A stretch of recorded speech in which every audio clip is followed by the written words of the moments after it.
Активно прибирая строительный мусор, эта бабушка неохотно соглашается на интервью. Мария Потапова в свои 81 руководит большим делом. Вложила все свои накопленные деньги, чтобы в ее родном поселке Борисково появился храм. Ходила по инстанциям, оформляла документы. Говорит, дело всей жизни не для публики. Свет провели, вот, штукатурку будем делать.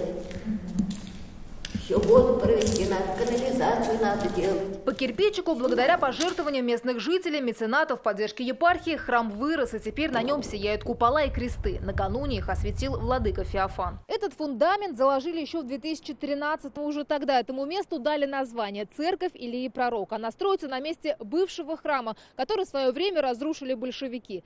Святыня будет вмещать до 300 человек и станет местом притяжения всего поселка. Бабу Машу знают все в округе и очень рады, что в их поселке появится и православный храм. Душа просто радуется. Когда я сюда приехала 20 лет назад, даже вот не было ощущения, что будет впереди радость. А тут вот радость. Я вот татарка по национальности. Я тоже не хотела оставаться в стране. И соседи приходят, помогают.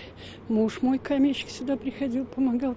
Вот и сегодня неравнодушные приходят помочь, чем могут. Общее дело объединяет. Хочется поближе быть, чем помочь. Добро что-то надо в жизни, что-то хоть малость какую-то, но лепту свою вложить. Работы еще много. Внутренняя отделка, подключение коммуникаций, система отопления, да и дороги к храму нужно отремонтировать. Это будет символ духовного благополучия, говорит владыка Феофан, и призывает всех прикоснуться к благому делу. Он нуждается еще во многом. Отзовись, внеси свою лепту в благоукрашение этого храма. Кто, как и сколько может.